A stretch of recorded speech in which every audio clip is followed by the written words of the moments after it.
When you know that you are queer, but your favorite drink is beer, that's gayish. You can bottom without stopping, but you can't stand going shopping, that's gayish. Oh, gayish, you're probably gayish.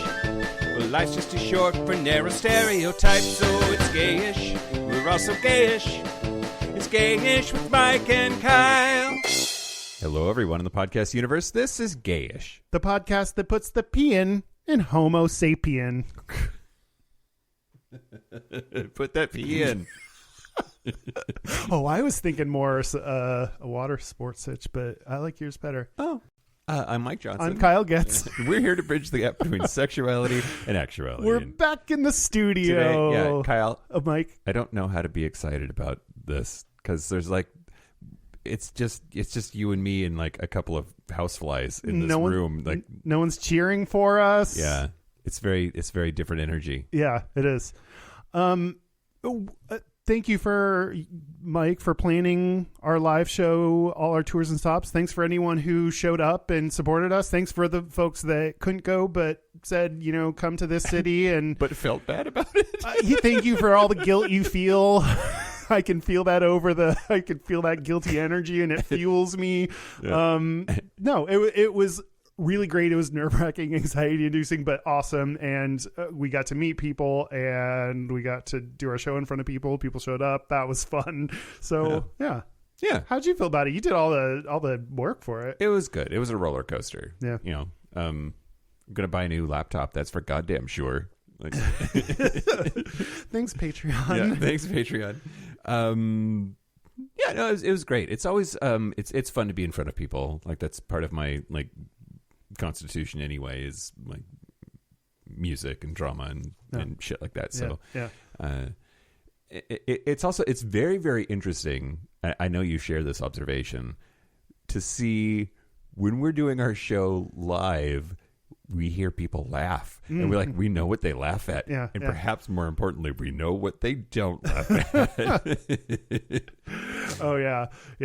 It's interesting because I mean, we both listen, but I do very light editing, but I still listen to make sure, like before I post, to make sure shit sounds okay. And, listening to, I would not listen to myself otherwise. The idea of listening to myself perform live is horrifying, but a good practice, and I learned shit, and that's interesting. And a special thank you to the guy who came up to me after the Portland show and said, I have social anxiety, but I'm like made myself like come here, and said I would do a Gays and Straightest. That's the coolest thing, when people are like, I'm damaged too, but it's helpful. And like people that come up and talk to me and I automatically know that we both have social anxiety. It's like we can just both be like, oh, this is going to be awkward and I'm going to sound weird, or you're going to sound weird, or we're both going to sound weird, and we're just both fucking over it. It's like when you talk to someone else who's depressed and you're just like, I don't have to explain to you this whole thing. We can just do our awkward interaction that we both end up enjoying but feel weird about.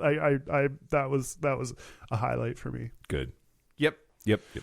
Are we going to do more? We haven't talked about this ourselves. Yeah. Hey, let's talk about it now. Let's talk about it now. I would very much like to. The thing is, like, we precluded our tour on our success on Patreon. We've not yet met our benchmark for doing a tour, so I don't feel obligated yet. We've not committed. Yeah. But yeah, I would love to. And Patreon's the only reason we could do what we've done already, because it costs us money to go to places to like, it's only because of Patreon that we can even do what we've done. So yep, absolutely. Yeah, I hope we can do more. Yeah, me too. Good to know. Do you want to get to the episode? Sure. We're going to talk about flight attendants. Well, yeah, because of Patreon. Yeah. Thanks, Patreon. This is all for you. Once a month, we do an episode where we put up 3 topics and then have all of our gap bridgers vote on it. And this month it was flight attendants and the white party, which is just happening in a few weeks, and brunch. So this time, brunch and flight attendants tied, so we had to go to the tie-breaking poll. Yeah, that was Dan. Fucking Dan started the tie-breaking poll to help for these scenarios, and thought it was a great idea, and also didn't know we've come across this more than I thought. There's such a small number of the gap bridgers that we've gone to so the tiebreaker poll is the one that won it. Yep. So we're talking about flight attendants, but also what we're going to start doing or leaning a little bit more on is the Patreon episode. The full episode that's going to come out this month is going to be the episode topic that tied in the Gap Bridger poll, which is brunch. So brunch is going to be the bonus episode if you have $5 per month. Yep. So if you want brunch, we're going to have one. Egg me. I don't know. But first. Yeah, but first, here's the news. Shut your mouth hole, it's time for your ear holes. News the first. So, do you feel like a little bit of a sellout that you're drinking your own beer while you record this? No. I feel magical and powerful. Okay, cool. Okay, that's probably the right. So we got the Gayish beer that we did with Hop Capital Brewing, and it's our Kiwi Mango Blonde Ale. And I got 2 cases of it, and it's been in the refrigerator. And at first I had this, like, I was so proud. I was so happy. And then I realized about day 2 or 3 that, like, 2 cases of beer takes up so much room in my fridge. Like, I need it to start going away so that I can, like, have vegetables. Okay. Or different beer. Or different beer. Yeah. So yeah, okay. I'm drinking it. Anyway, okay, news the first. I know you already are familiar with this. At least I think you are. Gay porn star Stephen Miles, known professionally as Sergeant Miles, has been arrested for his involvement in the January 6th Capitol insurrection. No, I don't know about this. Okay, great. Well, so there's a gay porn performer and director who is also an Army veteran, joined the group that marched from a Donald Trump rally to the U.S. Capitol in Washington, D.C., before storming the building in a violent insurrection and assault on democracy. Do you recognize it? Do you know who he is from January porn? 6th? He looks vaguely familiar in a, like, I don't know, you'd let him choke you, probably. Oh, yeah. Kind of like, he's got arms over his head, and they look incredible, but, like... Yeah. Apparently, he's a Trumpster. Wow. Gays for Trump, right? Gays for Trump? Yep. You don't look gay, except he looks gay. According to court documents, quote, Miles marched in a group to the Capitol, eventually making his way to the restricted grounds of the west front of the building. While there, he and other rioters engaged in a confrontation with police officers who were protecting the Capitol. I think, sorry, you meant to say they were engaging in legitimate political discourse. Right.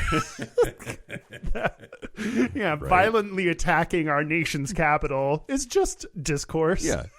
It's Just conversation. it's patriotism. Yeah, sure. Yeah, when it's white people, it's patriotism. Apparently, during this confrontation, Miles shoved and attempted to punch police officers. Quote, he then made his way up the staircase to the upper west terrace of the Capitol. At approximately 2:13 p.m., other rioters smashed in a window on one of the Senate wing doors. A handful of people then entered the building through the broken window and opened the Senate wing door.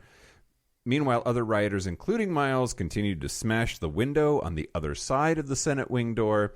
He smashed a plank of wood into the window and then entered the building through that broken window. He briefly walked through the building and then exited through another door. He's been charged with assaulting, resisting, or impeding officers, civil disorder, engaging in physical violence in a restricted building or grounds with a dangerous weapon, and related offenses. Yeah. Just gay porn stars were there too. Like, I make that make sense, Kyle. It's insane. Well, it's so crazy about, I don't know, you're making money off of us, and also there's it's not as direct as it could be, but there's this tie of you're making money off of being a wait, is he gay? Do we know if he's gay himself or this is a gay great for pay? question. I don't, but like, you're making money off of us. And then you're, whether gay or not, and then you're also supporting a person who is directly harming the community that is one of the sources of your income. And I guess if you look across porn, there's going to be some percentage that support Trump because that's just how numbers and, it doesn't matter. But like, hopefully it's less in the porn community. I would expect, sex workers or people in porn, or I would expect those groups to be more left. But yeah, sure. But yeah, it's insane that, I don't know. We need to do an episode about this maybe. And part of me wonders if sex worker clients tend to be more Republican. Oh. And if maybe that like brings them right a little bit just because of who they hang out with. That is for sure. Like, that's something I've heard that, the Republican convention attracts sex workers. So, but I don't know about its veracity, but that's definitely something I've heard. Huh. And if you're more welcome and open to being out, you can, instead of hiring sex workers, you can be more public about the people you're with. And not that there's anything wrong with anyone hiring a sex worker, but a lot of the Republicans that get caught doing it are doing it because they can't be out about it. Yeah. That's the reason they're doing it. So Lady G. Yeah, Lady G. God. So disturbing. That's such the craziest story that never went anywhere. And it's like, okay. Dudesky is 39 years old and is from Zephyr Hills, Florida. So Florida man does gay porn and storms the Capitol. Sorry to Floridians. There's your article. Yeah. News the second? Yeah. Okay, great. Tell me what you know about Ben Shapiro, Kyle. Oh, Look. Yeah. We don't need to. I know. I forgot we talked about him, and you talked about how much he could fuck you. And then he's posted these. He's such a fucking tool, and that's why I'm into it. And I'm so annoyed because you shouldn't be into. I shouldn't be talking about. You shouldn't be into Nazis. You shouldn't be into police. And I don't. And here I am. But he posted these things of him flexing. He wrote justice and constitution or whatever on his biceps or some dumbass shit that was so stupid. And I was a little bit turned on, and then I was angry at myself for being turned on. I don't know. Yeah. Okay. Well. He's a fuckface dickbag asshole. Yeah, he could punch me in the face if he wanted to. I shouldn't. I get angry at people. When the whole Raiders of the Lost Ark invaded the Capitol. What was that dude? The QAnon dude or whatever? With the Viking hat. Yes, and everyone was like, "Oh, he's so hot," and it was like, "Stop, stop doing that." And I'm doing it, and I don't know. I'm walking contradiction. Yeah. I mean, okay. Contradict me. Contradict me down. What? Your dick doesn't know the political leanings of somebody. It's just I know my dick leans right. I can't help that. Great. Okay. What were you? You were going to say a news story, or is this the news story? No, back to the news story. So, Oreo, as in Oreo cookies, posted a heartwarming advertisement starring a young gay man, and it was in partnership with PFLAG. It shows, did it show him eating out the cream? It showed him getting double stuffed, Kyle. It shows a young man seemingly struggling to come out as gay to his parents, and then there's a different shot, and it shows that he's already out, and it's his parents helping him practice coming out to his grandmother. It's adorable. His mother writes a touching letter on his notepad. She might be my mother, but you are my son. And the message was all that coming out doesn't happen just once, which is something we've said a lot. As a gay person, you come out over and over and over again your whole life. Anyway, Ben Shapiro tweeted about the video and said that Oreo is a woke corporation which must affirm your sexual lifestyle. Your cookie must affirm your sexual lifestyle. And Shapiro said, quote, "The chief reply here seems to be, how dare you notice that a cookie company is now running ads on sexual orientation? Guys, the story is that every woke corporation now believes it must become an activist LGBTQIA plus outlet. And yes, that's a story."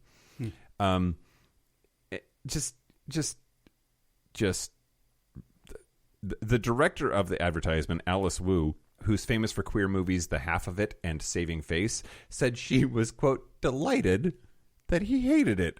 I still can't get over that I got to do something with Oreo that pissed off Ben Shapiro. What a delightful day this is. There's certain that, that's like an honor to, like, if Ann Coulter hates you for something, like, you did something right. Yeah. That's like you done it. Yeah. God, I would love to get him so angry at me for something, like. He just. How fragile do you have to be? Like, what a fucking snowflake that, like, gay Oreos is, like, something you have to talk about. Yeah. I mean, everything that any right-wing person, any accusation they make is always projection. Absolutely. And then once you see that, you're like, oh, everything they say and do. Yeah, like Oreos is doing a public and what we're learning, like a public and kind of performative, like I don't know the details of what they support or who they support, but oftentimes these things are performative or for publicity, or he's buying into it by talking about it, and now we're talking about it, like yep. And so companies are getting smarter at least performing support for things like LGBT and Black Lives Matter when who knows what they actually do. So, like, I don't know. Well, so this is not the first time Oreo has caused a storm on Twitter simply by standing up to LGBTQ rights. They had a tweet that simply read "Trans people exist," which went viral last year. And also Nabisco, which owns Oreo. Nabisco has a 100 rating by the HRC, offers trans-inclusive healthcare to their employees. And a Twitter user said, quote, "Color me surprised in all colors of the rainbow. Thank you for being my favorite cookie." But, I mean, it's perhaps performative, but they've been consistent for a while. So that's good. Yeah. News to the last? Yeah. All right. So RuPaul's Drag Race is now starting a new member of the franchise, Drag Race Sweden. Ooh. Yeah. So Drag Race Spain is now in season 2. Drag Race UK, of course, has been going on. Drag Race Sweden is a thing now. I perform the drag. Look at me, I dance for you. I'm so good, left and right, and I vogue and ha-cha. Yeah. Oh, God. Right? Isn't that how it goes? Are you channeling those creepy Swedish twins from Big Mouth? Is that? I think I'm channeling from Community, the Swedish, or I don't know, or generic European accent that. Yeah. It is interesting to me how, like, basically Ru is taking over the universe. Oh yeah. Like, this shit keeps on going. It's Thailand, Canada, Australia and New Zealand, Chile, Holland, the Philippines, the UK, Italy, France, and Spain, and now Sweden. So, like, when is Drag Race Iraq gonna happen? Or oh my God, that's when they start dipping in the ratings and they need to, like, mix it up. They're absolutely gonna be like, Drag Race Saudi Arabia, exactly. Drag Race Afghanistan. Yeah. Our military couldn't prop them up, but can these drag queens? Like, yeah. I don't know, it's another Drag Race that I can not watch. Yeah, I guess might as well close the library because I'm done with the reading of you. Yeah. That's the news.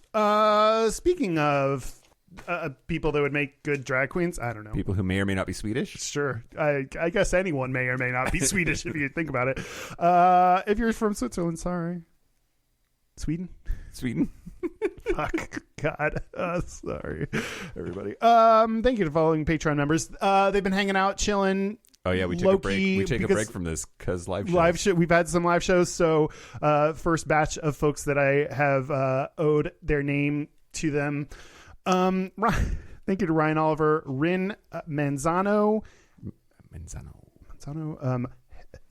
for $1.0N. Oh, Harrison. Well, or is it for $1 on key $? Ha? Yeah, $. Ha. Steve Salvato. I don't know why I couldn't do that. Salvato?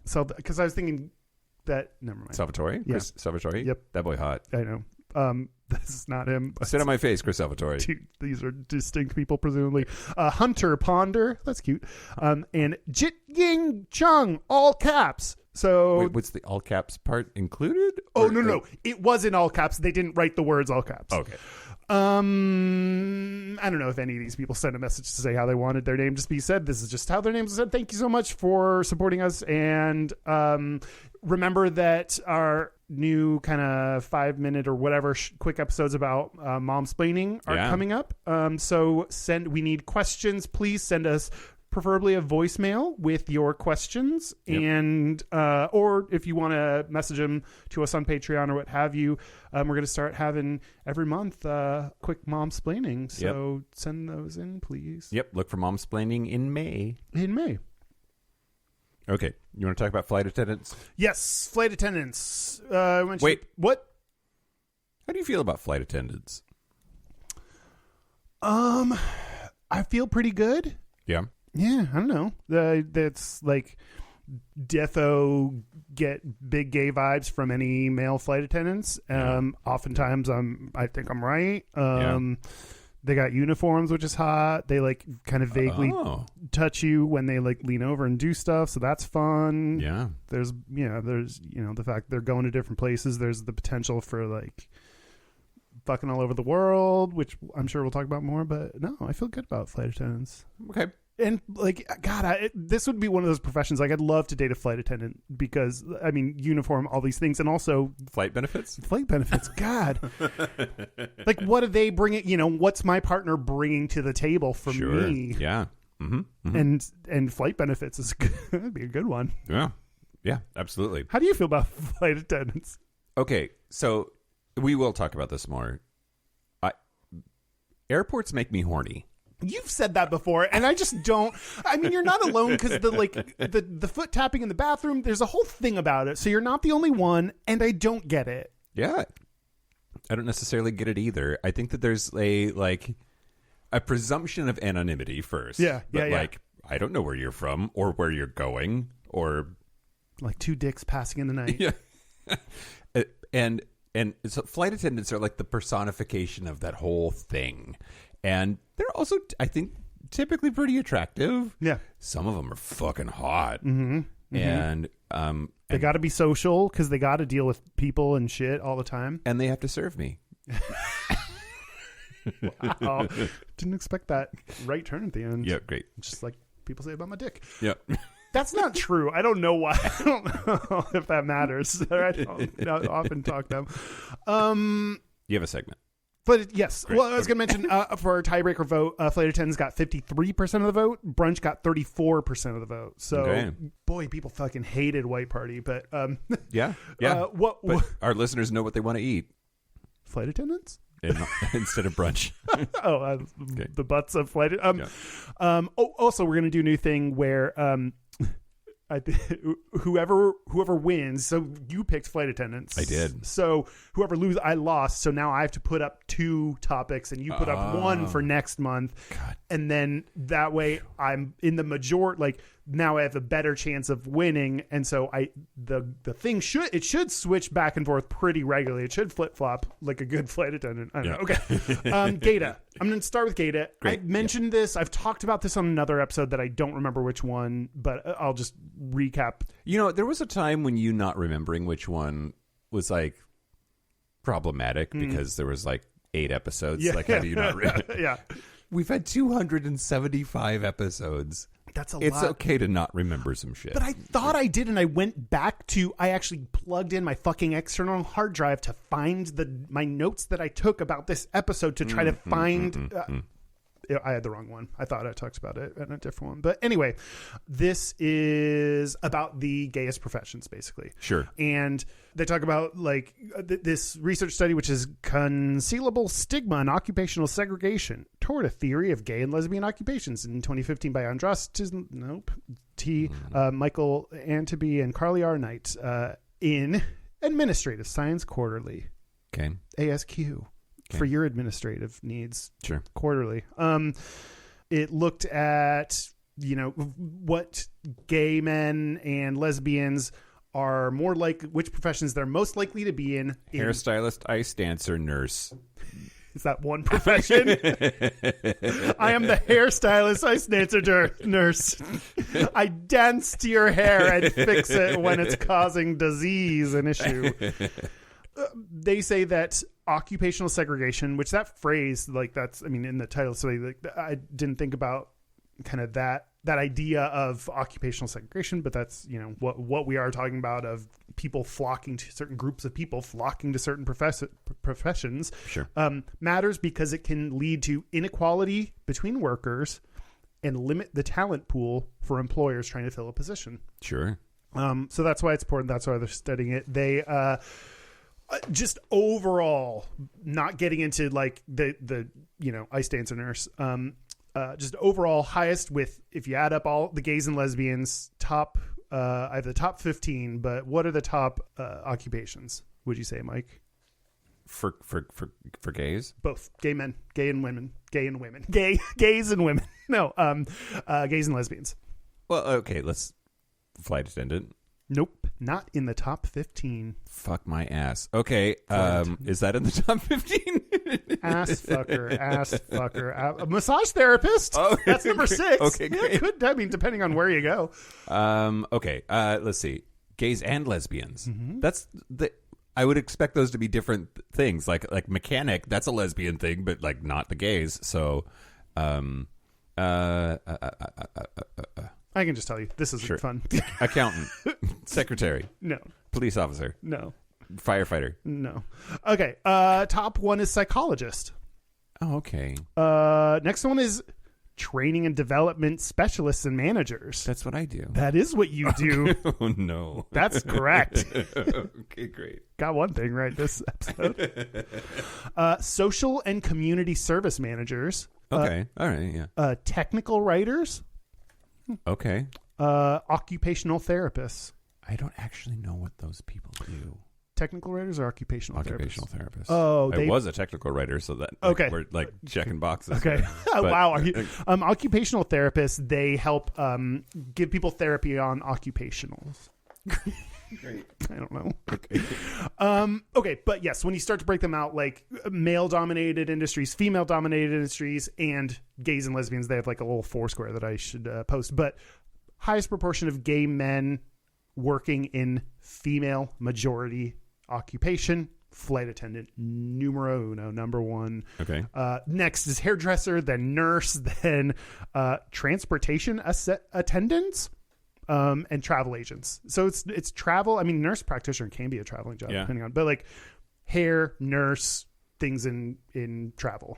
Wow. Highest proportion of gay men among male majority are anchors. Nope. Actors. Okay. But actually, anchor. Next, number 2 is news analysts, reporters, correspondents, artists, agents, managers of artists and performers, producers. So they're all Hollywood. Wow. Or performing kind of things. Wow. Okay. For lesbians in female majority jobs, it's psychologists, probation officers, training and development specialists. You're a lesbian job. Oh. Good for you. Sociologists, social community and service managers. So it's people that get shit done. Get shit done. Complimentary of UN lesbians. Yep. But it's also like people that work and help with other people, whether it's for their job, for the community, for their brain. Like, that's interesting. And lesbians among male majority occupations are, you mentioned, bus and truck mechanics, elevator installers, heating and AC and mechanics, home appliance, security and fire alarm installers. All of these are like mechanic, electrical, kind of things. Installing shit, machines, tech, Great. But okay, to come back to flight attendants, literally number one job for gay men. So they like looked across these databases and kind of validated. So it is true, the idea that gay men are flight attendants, that is absolutely true. And, like all stereotypes, this one is true, and also doesn't mean that every single male flight attendant is gay. And it probably is pretty shitty if you're a straight dude that works as a flight attendant, is everyone's like, are you gay? And you have to be like, no. And people want you to prove it or something, like that must be annoying. But it is, they are more likely to be flight attendants for sure. I have a friend who is a bartender at a gay bar who's legit straight. He used to date my cousin. And Is your cousin a woman? yes, she's a woman. Okay. And he's like, straight girls come to the bar and like they always ask, "Are you gay?" He says no, and then they're like, "Prove it," and then he gets to take them home. Like, Oh. So- I mean, is he hot? Yeah. Oh. Will he prove it to me? Wait. Hold on. Let me make that work somehow. I don't know. maybe it's a strategy. What like that? If you're a straight dude, you like to travel and you're good with people and like comfortable with your sexuality, like fucking ride that gravy train. Go for it. Riding that gravy train is the worst synonym for gay or straight sex that I've ever heard. That's disgusting. Excellent. I will pour gravy all over your turkey this Thanksgiving. Okay. Never say that again. You tell me about things. Sure. All right, I'm going to talk to you about the history of flight attendants. The history of flight attendants, they started when flea sat on a bird and gave out water to other fleas that were also sitting on the bird. I don't know. Yeah, okay. It goes back to the dinosaur times. So, first of all, like the word stewardess has fallen correctly out of favor since, And it's the longest word that the longest word that you would only type with your left hand, I think. Ooh, that's a good one. I'm pretty sure like that's true. that. Random fact. I like that. I like that a lot. Thanks. I don't like many things that you say, but this one. Pour gravy on your stewardess and eat her for brunch. Yeah, it has fallen out of favor, but it is important to talk about the fact that flight attendants used to be known as stewards and stewardesses, and all of that comes out of the maritime boat crossing role of being a cabin steward. So people would book passage like on the Titanic or the whatever the fuck boat it was that they were coming across the ocean, and there would be cabin stewards who would, change your linens and take your laundry and bring you food or whatever. So that's where that occupation comes from. Yeah, and yeah, even though we don't use stewards anymore, we call them sex workers. So fuck you, maybe. Cabin stewards, it used to be not a gendered role. There were lots of men and women that performed this basic function on transportation. And when flying became a thing, it's funny because flight attendants, stewards and stewardesses, in the air predate airplanes because we had the balloon times. And so Like a fucking hot air balloon, Yep. there'd be people that'd be like, boy, the skinniest of people so as not to take up too much room, I would guess. But the very first flight attendant was a man. He was a German man named Heinrich Kubis, and he became a flight attendant in 1912. This guy's life is fascinating. First of all, not gay. Like, you look at pictures of this dude, he seems pretty gay. it's just like all cum covering his face, and you're just like, is that your own? It is the giant dick in his mouth that tells you. Yep. He trained as a waiter, worked in several luxury hotels in Europe. He worked at the Hotel Ritz Paris and the Carlton Hotel in London. And in March of 1912, he began attending to passengers on the LZ-10 Schwaben, which was a balloon that went from Berlin to Friedrichshafen.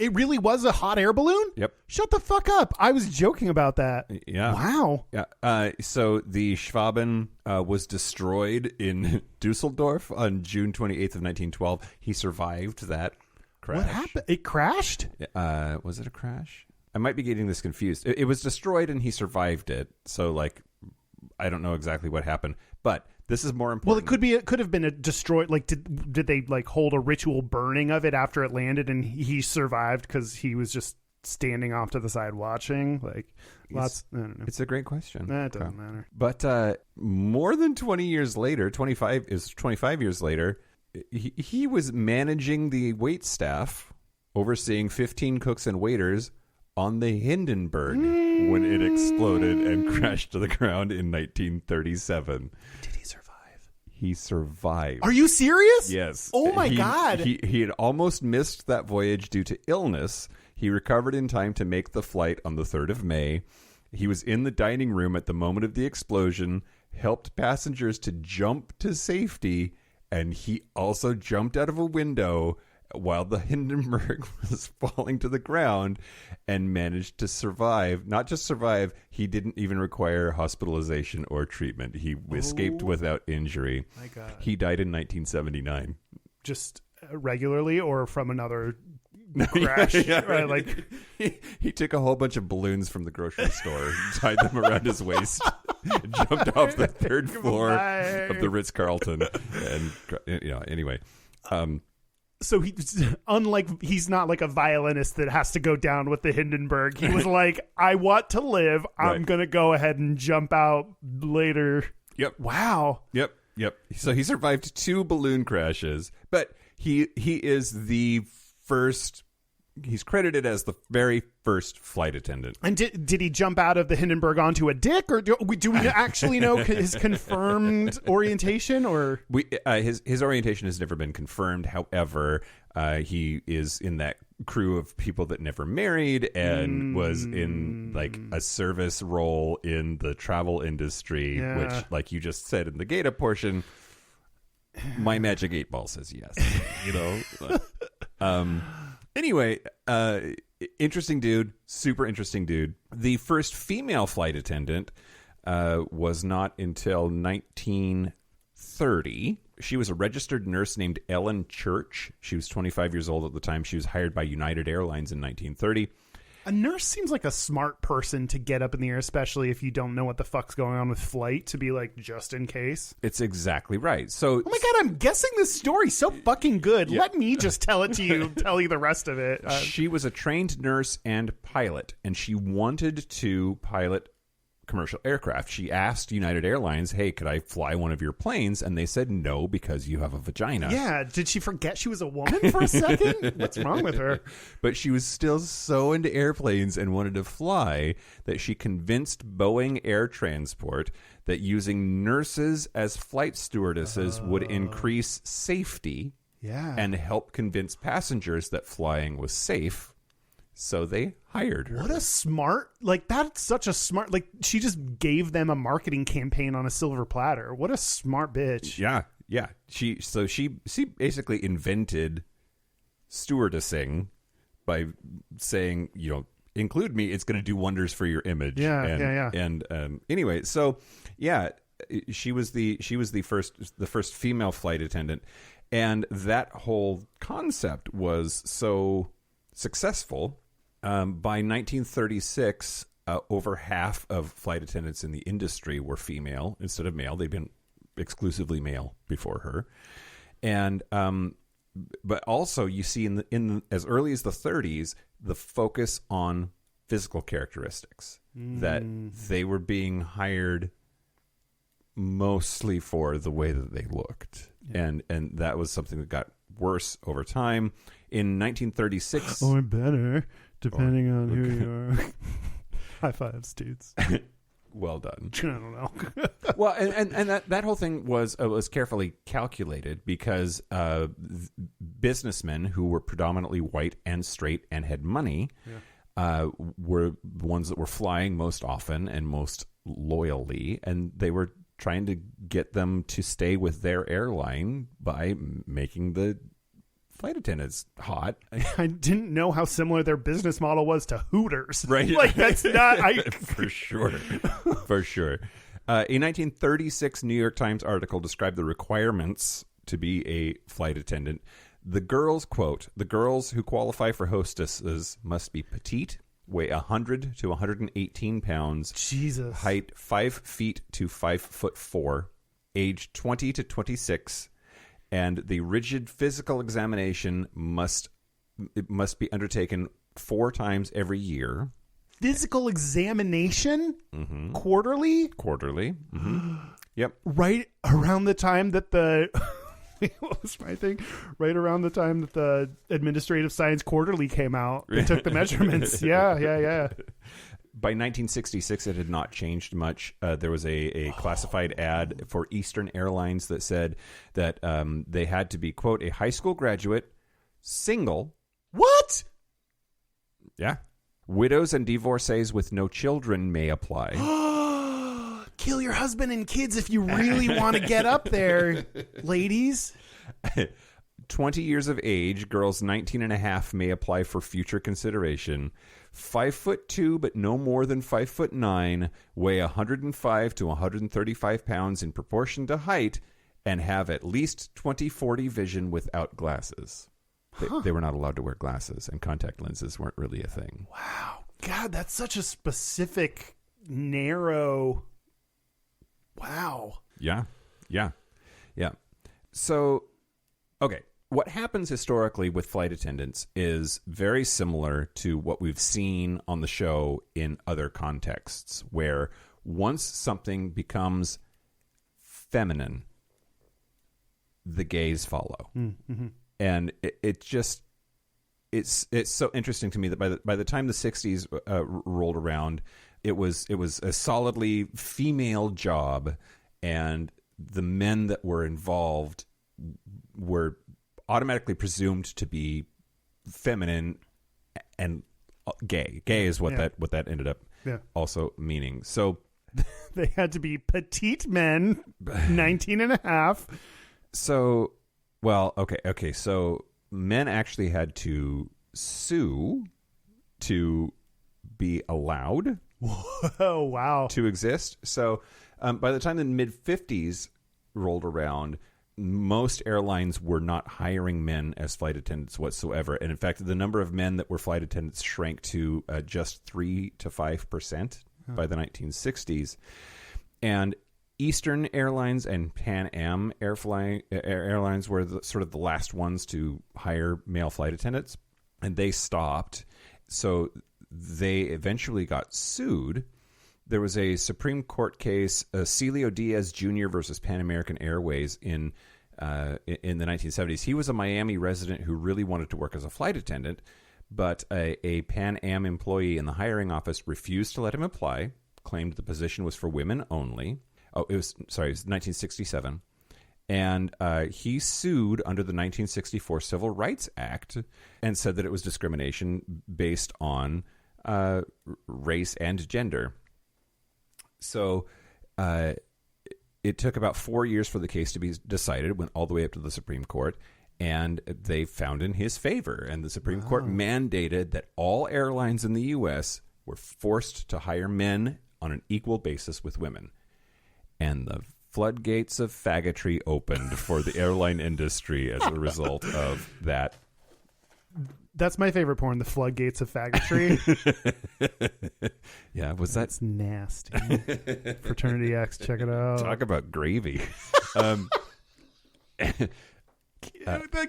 Gravy as cum is my least favorite, like, even before this. That is a disgusting euphemism that people use, and I fucking hate it. I don't know why. Do we know if that girl is gay? Your face says no, but you haven't said no yet, so that's not... He was not. Oh.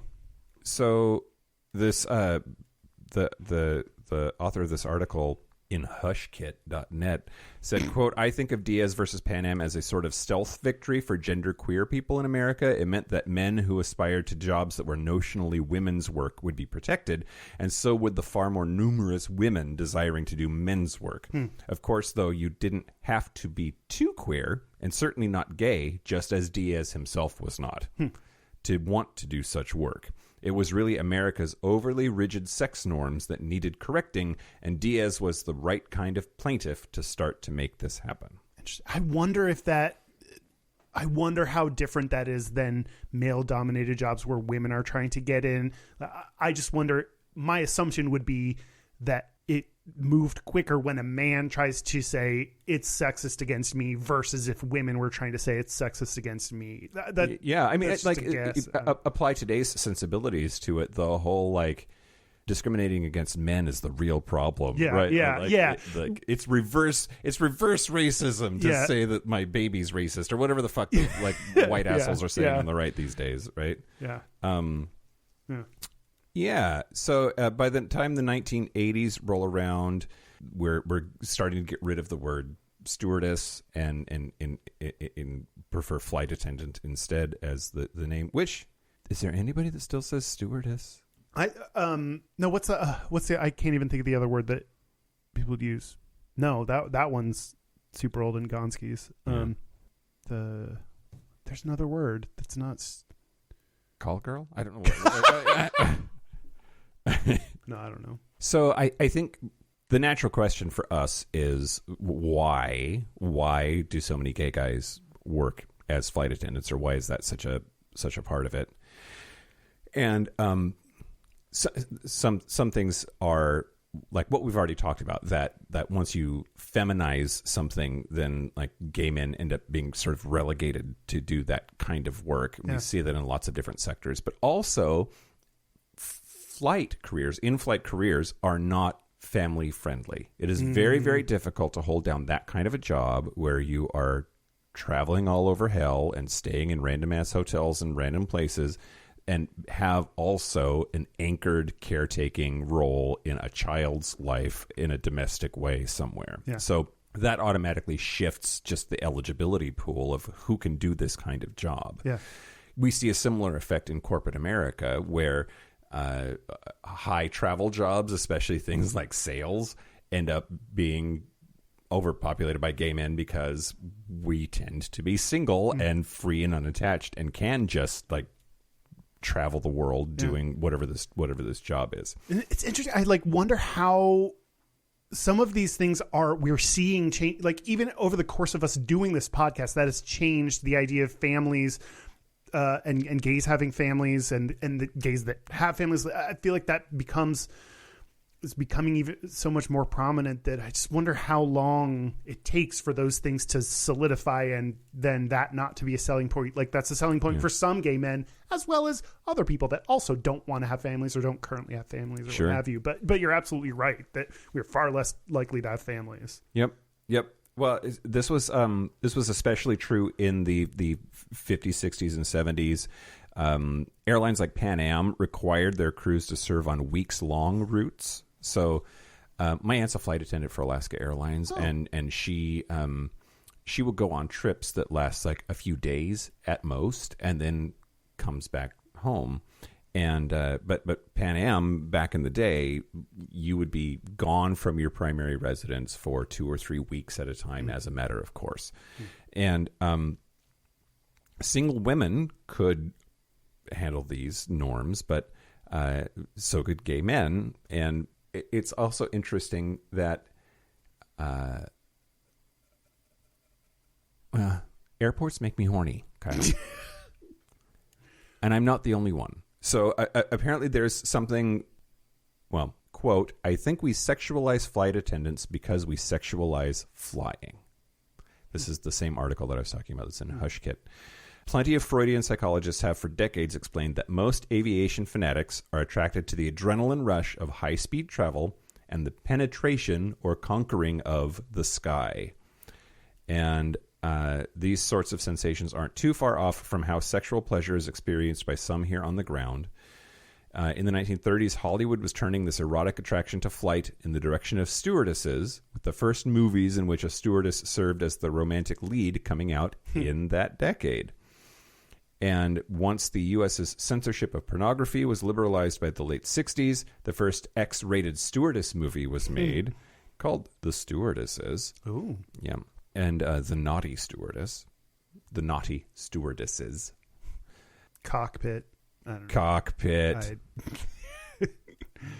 But yeah, the sexualization, because you're traveling, is part of what's happening to flight attendants. And like there was a hypercharged sexuality that was injected into that image intentionally, right? That persisted, but then it's also just amplified by something about travel and airlines and airports and planes. Like it's rife for there's an ecosystem there that automatically makes us think maybe we think of our fellow humans as being objects or something.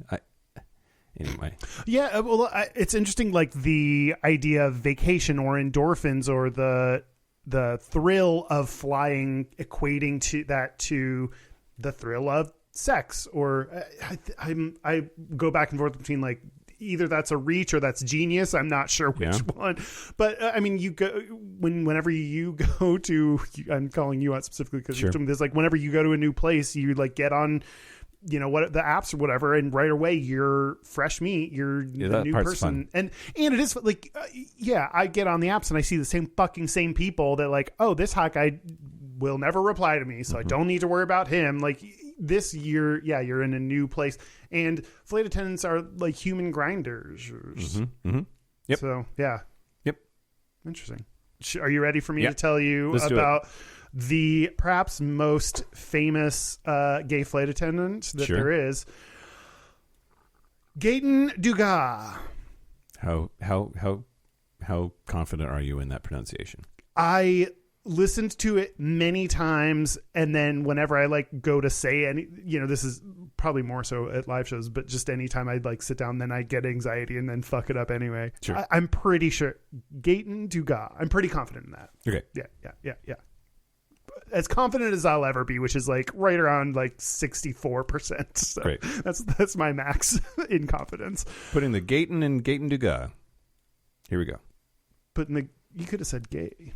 In Gaytan. That's okay. All right.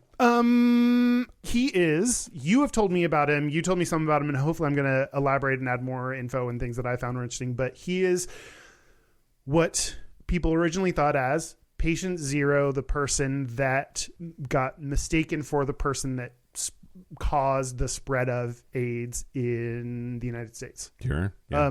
So Patient Zero, as you've told me, Patient Zero came from this concept. That phrase started with AIDS, with this person, based on a mistake that I'll re-explain and hopefully add more detail to. And this guy was unfairly blamed for a long time for being the first person, the first human to have AIDS, and the source, the reason it was spread around. Sure. Yeah.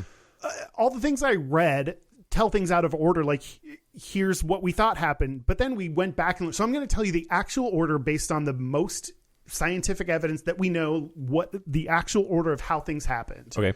So best we know is that AIDS virus, HIV, came to New York City for the first time, to the U.S., to New York City from Haiti for the first time around 1970 or 1971. Whoa. That seems early. Okay, yeah. Go ahead. Yeah. So it had been around decades longer than, or I think it was like about a decade that it was just completely underground. But I'll actually, I have a timeline here that will illuminate that. 1972, Dugas becomes sexually active. He was around the age of 20. That was in an article. Sure. How did they know? Yeah. In 1974, so he's about 22, Dugas starts working at Air Canada as an airline steward. Great. We've connected it to the topic. Great. We're all good now. I don't have to do anything more about flight attendants. I've gotten that connection. And he is part of the reason he gets blamed for this. He estimates, I don't know the source or where we got this. He estimates he has had sex with 2,000 people. Woo! Girl. Which the article I read. Congrats. Right? I feel like I have a pretty big number, but I still think I'm probably in 3 digits. Like, I don't think I'm 4.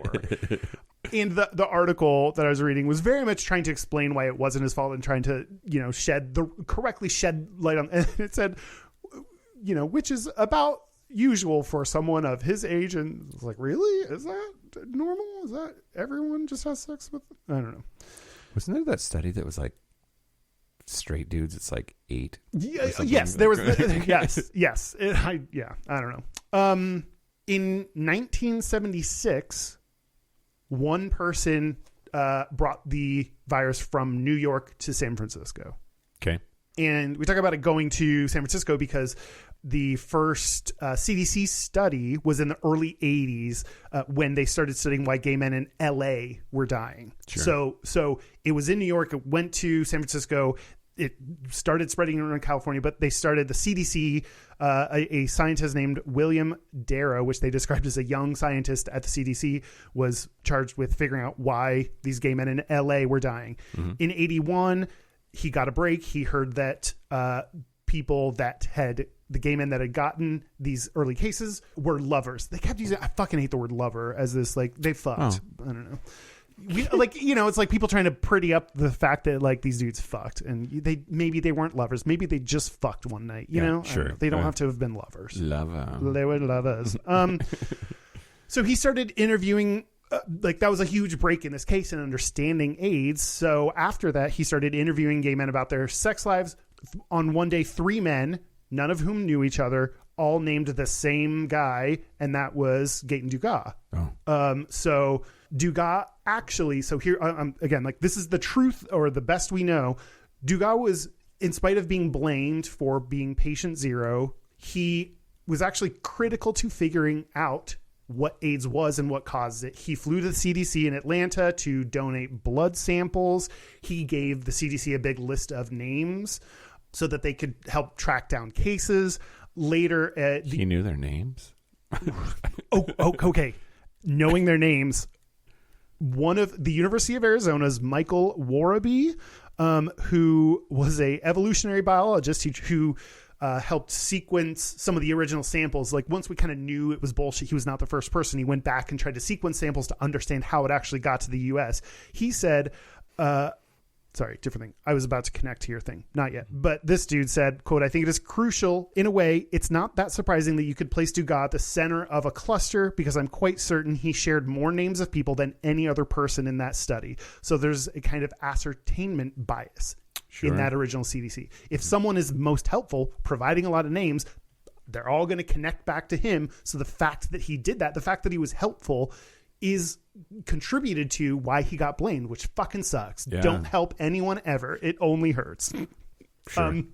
Historian, connects back to remembering people's names. Historian Richard McKay said, in looking back on this and trying to figure out why he got blamed, what was the cause, although many of the patients analyzed reported in excess of 1,000 sexual partners, so I guess it wasn't super uncommon. They had other people. I'm not going to say it's common, but at least some other people named that many sexual partners. Sure. Most only remembered a handful of names, making their contacts difficult to trace. But one of the reasons he says is that Gaétan Dugas is such a specific name that stands out. People remembered it. Yeah. So although they didn't know all the names, he was more likely to be a name people would remember and say. Yeah. Yeah. Which is so weird that something just innocuous like your name would be a thing. And I mean, Mike Johnson is the most innocuous of the names, but oh yeah, I used the opposite of the word. I don't know. So, okay, back to the timeline. So it was 1981 that they started doing this research. 1983, the first community in where Dugas lived in Vancouver, the first meeting of what would become the AIDS Vancouver group was held. It was packed. Dugas showed up, and he apparently took over the microphone, kind of asked a lot of questions, commandeered the meeting. I think people then like incorrectly or kind of shittily were like, he was in hysteria or whatever. But it's interesting. One of the attendees said he seemed upset that people were saying he had caused AIDS, which, so at that time, like the CDC report wasn't released yet, but so I don't know if that's someone that's looking back on this moment, coming to that conclusion, or if they had actually like started to make him feel like he was the cause of it. It's hard to know exactly. I don't know how much Dugas knew or believed about himself. Right. Yeah. I mean, he didn't necessarily have to be pressured by external forces either to like blame himself. Right. Like if he's if he's flying down to CDC, if doing what he needs to do and helping to try to figure this out, but maybe he gathered through that. I don't know. Yeah. I did not come across anything that says exactly what he was told or what he believed about himself. Sure. Because he dies a year later. Oh, wow. Before the CDC report comes out in March 1984, he dies that same month. So people hadn't the kind of big hysteria and publicity around this patient zero mistake hadn't happened yet. Sure. So that's why I'm like not sure Yeah. how much he knew or thought or believed. Is it totally fucking terrible that it's maybe a blessing that he died before that story broke and he became even more vilified? I can't, even if he believed to some degree, like there was absolutely this big, it was then became worldwide news and became, I don't know how someone would live through that. Yeah. I don't know. So the study came out. This is part that you explained to me of the misunderstanding of as they were categorizing people, they were researching people in LA. They used things like LA1, LA2 as codes for the individuals so that they didn't, reveal people's names. They, in the study, referred to him as O, patient O, the letter, not the number, because he was out of California. And so that was the shortening that they did. And it's interesting because you'll read different people say different things, but I think the truth of where the mistake came in, where the misinterpretation of that as patient zero instead of patient O for out or outside, is that it was a typo that was actually included in CDC documents. I don't know if it's the report itself or when they were internally reporting on this, whatever. But I think the historian that I mentioned, Richard McKay, I listened to a podcast episode, and he seems to blame it on, or blame, he seems to say that there were reports that the CDC put out that went back and forth between O and zero. Sure. And so they seem to be the ones that did this mistake, did this typo of what should have been an O for the word outside and instead did zero. Wikipedia has a quote: "If the infectious agent hypothesis is true, patient zero may be an example of a carrier of such agent. He had sexual contact with 8 other AIDS patients and was the possible source of AIDS for at least 3 of them." So the people that put together, the main dude that put together the CDC report said he did not intend to call him patient zero. Now, whether he accidentally used that or other people in the CDC used that, that wasn't their intention, but that's what happened. But it was always zero, like the not typed out, like the number zero. Yeah. So that same month, Dugas died of kidney failure caused by AIDS-related infections. He died in his hometown of Quebec. He was Canadian. And this is the start then of, by getting this report, someone actually, the dude that wrote the book and the band played on, got a copy of this report early. He looked at it, and this is why I clarified that, I think the CDC actually used this.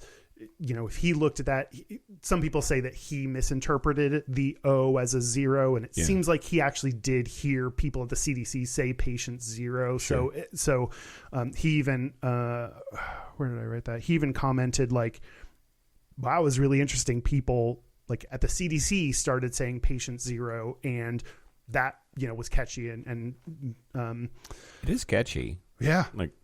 There's something to that for sure. Patient O, I don't know. Yeah. I probably wouldn't.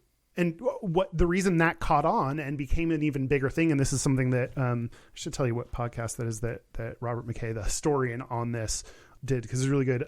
Episode 47 of Infectious Historians podcast. You can skip the first 20 minutes this is during COVID, so they're talking about COVID. But then it's what is HIV? And he gives you the breakdown, because we know when. I know what HIV is kind of at a vague-ish level, but he's here's how you define this thing. And then he's okay, how did it start? And he walks through the history, and it just puts it out very plainly. Mm-hmm. Why was I telling you about that? He talked about patient zero. That was such a easy phrase that people could start to use, and it didn't totally mean exactly what there's no one definition for it, but it kind of, then people could use it to however they want. So it became easy to use in kind of marketing or gimmicks, or in future diseases, people would look for it. It's because of AIDS, newspapers and things learned that people cared about identifying the source. People want to know who's the person that started it. Like that kind of, they realized that sells and people care about that. And so for other diseases, they started using that term or investigating where it started. So it was a very much a accidental thing that then caught on, and it was so, I was going to say infections. It was so easy and kind of markety that it grew from there and started to be used for other diseases. Wow. So this is kind of the start of then taking what all that shit and misunderstanding and then how it got popularized. Just to set the scene, I really liked in the extra article that I read by Guy Babineau, he said, quote, AIDS had appeared in a sparkling new PC, VCR, and Walkman world, filling up with new ways to be entertained or distracted. The perfect petri dish for incubating a culture in which moral assumption can be presented as fact. So that was like setting the scene for why this took such a big turn. So in 1987, that's when the bestseller And the Band Played On came out. It was written by reporter Randy Schiltz. In his 630-page book, 10 pages talked about Dugas. It was mostly not about that. He talked about other things, including government inaction and other things about the AIDS epidemic. When the editor that he worked with, so some people make Schiltz out to be the villain that exposed this guy, or he looked at the CDC report or said he got an early copy. It seems like he heard CDC people talk about Patient Zero and took that but he really isn't. I don't think he's really the bad guy. Michael Denny, the editor at St. Martin's Press, who works with Schiltz to help with the promotion of the book, was told by major publishers that they would not be publicizing the book. There was like a recent article. There was this big article, I think in the Times or something, that came out and it talked about AIDS, and they were just kind of like, people are done with AIDS. There's like no paper was going to pick it up. Yeah. So Denny got advice from a publicist to focus on the Patient Zero angle. And Denny later said, quote, "It's the worst kind of yellow journalism. I admit I got my hands dirty. Randy was horrified," the guy that wrote the book. Randy was horrified. He didn't want to do it, but I pointed out to him that if we didn't, no one would read the book and we'd sell 5,000 copies that would end up collecting dust on the shelves. Yeah. So this is the part, the big part that I did not know, is someone made... It wasn't that the dude that wrote this book was villainous and was like, I'm going to blame it on him. It wasn't even that he thought it was him. And it was to promote the book. They latched onto this concept and used that in the publicity. And they did so knowingly, diabolically. Like they knew what they were doing and they did it. Yeah. Yeah. Well, and at that stage, there was a lot of pain in the country. And like to give like a lightning rod for that pain is probably a niche that needed filling. Or, not needed is not the word I wanted to say, but like that there's a niche there, and they saw that opportunity and they struck. Yeah. I mean, what they thought was going to happen worked. Like they knew what they were doing, and people did latch onto that. Dugas then, after the book came out, Dugas got called, Patient Zero. He became connected to that he became Patient Zero. People called him a monster. Columbus of AIDS is what another newspaper called him. Whew. Right. Okay. So also, like, being a flight attendant, it's like you couldn't script a better scapegoat, right? Like a flight attendant, we'd already been primed to think that, dude was gay. This is a gay disease. It was gay cancer or GRID or whatever they were calling it. Like that, he's a promiscuous, dirty, spreading the seeds of homosexuality all over the globe. Yep. That's a perfect storm. Yeah. And it talked about like his character, this villainous character that was created not only in the book, but also in the movie that came later. And it's this perfect, like, he's Canadian. He's foreign, or at least for the U.S. Like, that's the worst of all. That he's Canadian. He spread Canadian around the world. But he was sexual and he was good looking, and he was like the perfect evil kind of like. This feels like exactly what we fight against, of like the hot gay character that's the evil one that's doing all this maliciously. So interesting. So that book came out in 1987. I guess I don't know. I just thought it was interesting. In 1988, someone published an opposing view in the New York Review of Books that said, like, no, it's not that. So at least, it was pretty soon after that people were, saying that this theory wasn't true. But clearly that didn't help. Like that the idea of patient zero and that he was patient zero, that theory or that myth persisted.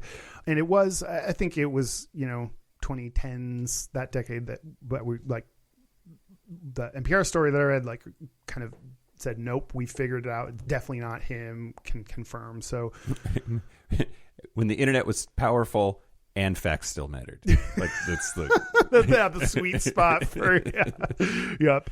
I think it's interesting especially because we're talking about how evil people thought he was, or he was portrayed. And the fact that I believe even after knowing about his diagnosis, he still slept with people, or either that was, I don't know. Jim Curran, who was in charge of the CDC's HIV/AIDS division in the first years of the epidemic, and also appears throughout, and the band played on, Gaétan said he didn't believe that what he had was transmitted through sex. He was in denial. Oh. So wow. Okay. I don't know for sure if this is just what they made up about his character, or if he did continue to sleep with people even after knowing he had AIDS. But it's interesting that regardless, he didn't believe it. Yeah.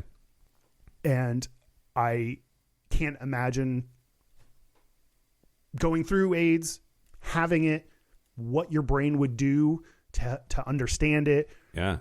I don't know how much he was aware of the fact that he was getting or would be labeled patient zero. Like, who knows how much of that, but like, to back up just a skosh, it's also important to remember that, like, we didn't know how shit worked then.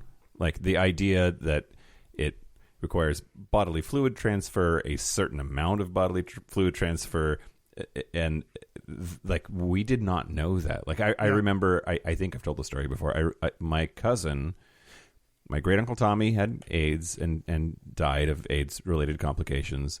And I remember in the mid 80s, it was like 86, 87, something like that. I was young, but like not that young. I was like, 8, 9, 10, 11 years old or whatever. My cousin told me not to play the kazoo that Uncle Tommy had just played because I might get AIDS from the kazoo. Yeah.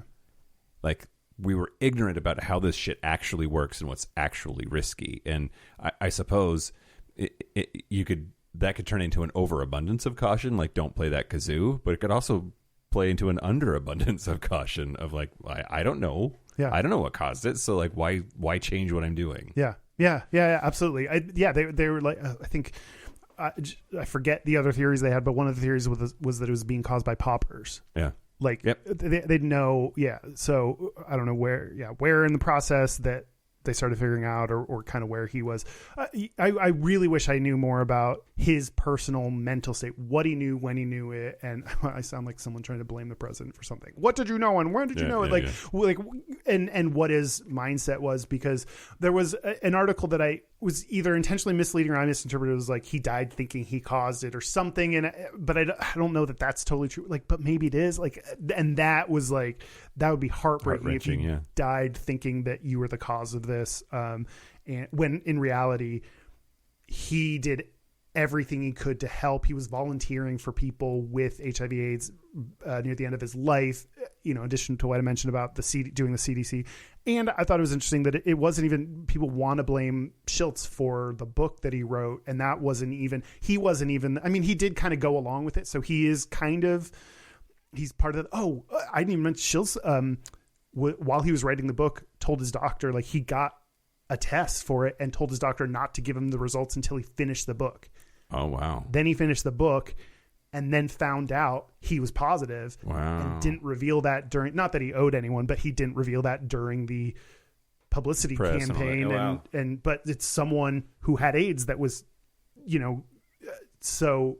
Wow. Yeah. It's crazy. But that is, so all of this is like, he's a flight attendant that got blamed for many of the things, including what you mentioned. And there was a specific person in publicity that made this decision to do it. So there is an actual kind of evil, bad person that caused it. So that is the story of patient zero. I got info from Extra Magazine, Gaytan Dugas and the AIDS Mary myth. AIDS Mary, I hadn't heard that phrase. That didn't come up.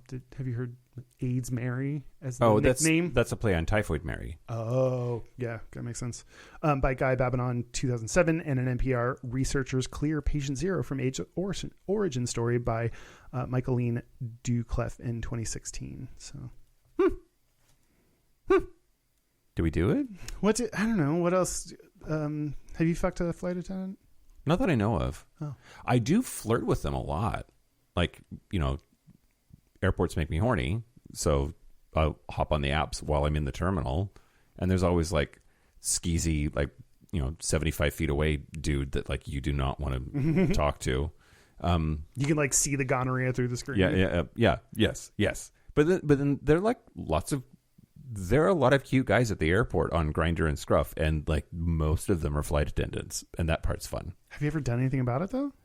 Well, one time I was on a flight to LA, and I was flirting with a guy on Grindr in the terminal, and then he was my flight attendant, and that was interesting because it was like that, you like make eye contact, and then you do the like, I see you. And it's also like, are we going to do that? Are we like, are we pretending that nothing happened? Or Yeah. I've heard from gay flight attendants that they absolutely like look at dudes and judge them and then look at like who's the cute one. There's like a cute one on every flight, and they'll like find who's the the cute gay dude they pick out. Like, of course you do. Of course you would. Oh yeah. Right? I would do that. Do that at the bar. Yeah. Yeah. Have you banged a flight attendant, Kyle? Yeah. On purpose? It was because they were a flight attendant? No, it was an indirect thing. Like he and his boyfriend were in an open relationship, and they were both super hot. Mm-hmm. And they both had giant dicks. Mm-hmm. It was great. It was so good. Extend your story. As long I can extend my story as long as a dick, which is super long. I don't know. It was fun. It was hot. They have big dicks. You hooked up with both of them? Yeah. But only one was a flight attendant? Yes. The other's like a weatherman. Like a weather, yeah. It's okay. Like on the news. That's hot too. Yeah. Okay. It's like Robin Scherbatsky in How I Met Your Mother. Like she winks at herself so that when she's having sex later, watching herself on TV. Yeah, I would like told that dude I would have sex with him while he was on TV, like watching him on TV. We never did that, but yeah. That's a mind fuck right there, Kyle. Yeah, like someone behind you fucking you while you're like watching yourself say the weather. Yeah. We're in for some inclement weather in my ass. I mean, yeah, the dude I'm seeing is going to come over here in a little bit. I wonder if I can get him to bang while we listen to the podcast. That's the same thing, right? Please don't. I don't know. It got personal and I started hating it, and please don't. Okay, great. Or don't tell me about it. Please pretend like you don't. I know. Yeah. So did we do it? I don't know. We did it. We talked about flight attendants. Yeah. We talked about HIV/AIDS, so it's a feel-good episode. Should we take a break? Yeah, let's take a break. And order something off the cart? I don't know. Yeah. Let's take a break. Break. This is the part where Mike and Kyle take a break. Are we back? We're back. We're back. We're going to do our Gayest and Straightest. We're going to do our Gayest and Straightest, but first, our website is gayishpodcast.com. We are on Instagram, YouTube, Facebook, Twitter, Discord at Gayish Podcast. Our hotline, you can send us text messages or leave us voicemails, especially if they're from my mom, who wants to answer your questions and give you advice that you need in your life. Mm-hmm. It's 5855-GAYISH. That's 585-542-9474. Standard rates apply. Our email is gayishpodcast@gmail.com. And our physical mailing address is Post Office Box 19882, Seattle, Washington, 98109. And we got a thing. Ooh, we got a thing? Yep. It's from Joe in Dallas. I don't know what's in it. Ooh, Joe in Dallas. When'd you get us? Thanks, Joe.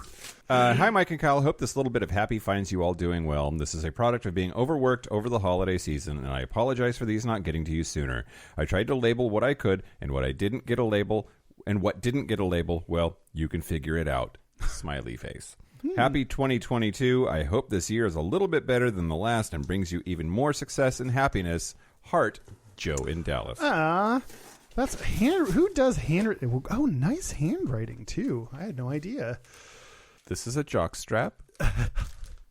From Mr. Jockstrap. We give, you receive. This is someone who knows what they're doing. Mr. Brownie, chocolate brownie. Ooh, rich, fudgy, and delicious, just like my ass. Mad Monkey Ultra Vibrating Pleasure Ring by Beastie Toys. What the fuck? It's got a face. It's got a monkey face. Oops. My eyes light up. Cocoa Dusted Truffles. Oh, Kyle. His eyes.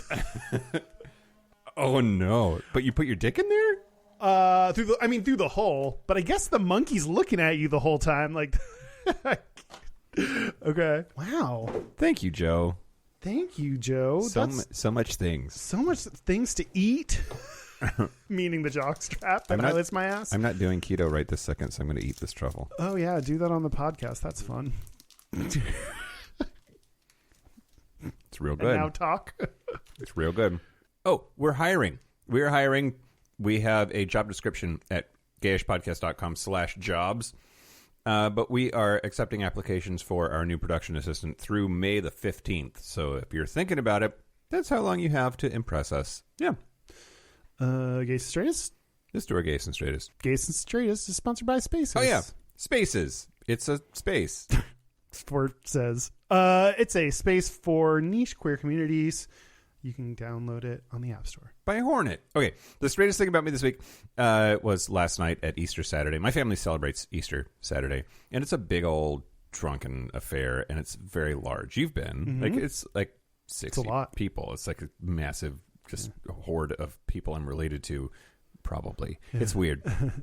But the straightest thing about me this week is doing shots with my cousins. It's like, it's just so broy, like pouring shots and handing out shots, and then everybody takes shots, and then everybody like walking around high like, fives. Like you're like grandma gave me a shot or something. Like yeah, like you're just like what? Yeah, it's a very straight affair. And then the other thing is like there's this weird pressure of like whatever we're shooting, I have to shoot it. Like I don't want to be the gay guy that's like, no, I don't do that. So like, what were they? Do you know? It was Rumplemans. It was fine. It was peppermint schnapps, but still. Yeah.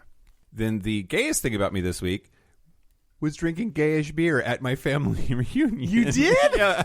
Oh my god! I took a bunch of gayish beers. I'm walking around like all my like redneck relatives are like seeing me with this gay ass can of beer. It was amazing. Did anyone else have one? Was it just for? Did you bring it just for you? No, I gave some. I gave a pack of them to my brother, and I gave a pack of them to Ma Johnson, and then I had one for me, and I drank it. Nice. Yeah. How about you? My gayest is my hairstylist taught me to use mascara and eyeshadow. Yeah. So getting in on the makeup train. Choo choo. Yeah. Carly approved of your like brand choices for. She said it was high end shit. Yeah, I it's very nice to have Tiffany from the App Makeover episode is my hairstylist, and I just do what she says, and it's great. That's what I need in my life. So she was like, here's what you should get, and I got it. My straightest is I hosted our D&D group at my place, and I don't cook, so I ordered pizza for everyone. Yeah. Everyone else like makes fancy shit or does shit, and I ordered pizza for everyone. I'm not that kind of gay that does the fancy hosting things. Yeah. So that salad was real good, though. Oh, was it? Good. Yeah. It's real good. This week, we're going to start a new thing that we're calling Fill in the Spaces. And what we want you to do is give us a creative answer to this prompt and put it in our space on Spaces. This week, it's when Kyle goes to blank, he always brings his blank. Fill in the spaces. So join the Gayish space on Spaces. You can find the Spaces app by on your iPhone downloading. You can type in queer spaces or hornet spaces to find the right one. And I am there. Thank you to everyone who's joined and downloaded. We will post that prompt and I will see what I get. Anxiously and nervously waiting. And I am not in there. So if you like, I hope people talk about me. That's all I'm saying. Like, I won't see it. You won't see it, and I won't tell you. Right. Unless I tell them, I'll tell you. Anyway, is that it? I think that's it. Thank you to all the gay flight attendants in the world. Yeah. Thank you. Thank you to the first flight attendant who is maybe gay for surviving 2 crashes in a balloon. Yeah. Thank you to Patient Zero who got unfairly blamed. Thank you to the flight attendants who fuck me. You're the best ones that I can think of. Yeah. Yeah. And thank you to the following Super Gap Bridgers: Josh Copeland, Forrest Nail, Patrick Martin, Magnanimous, James Barrow, Steve Douglas, Explosive Lasagna, Christopher Farrell, Jamie Pugh, Kevin Henderson, Tipsy McStummels, Donald Linsky, Thomas B., Dusty Sands, A.E. Coleman, Chris Kachatorian, and Jerome York. Well, that's it. This has been Gayish from the Chris Kachatorian Studios. I'm Mike Johnson. I'm Kyle Getz. Until next week, be butch, be fabulous, be you. See ya on the skies. Yeah. Soon. Yeah.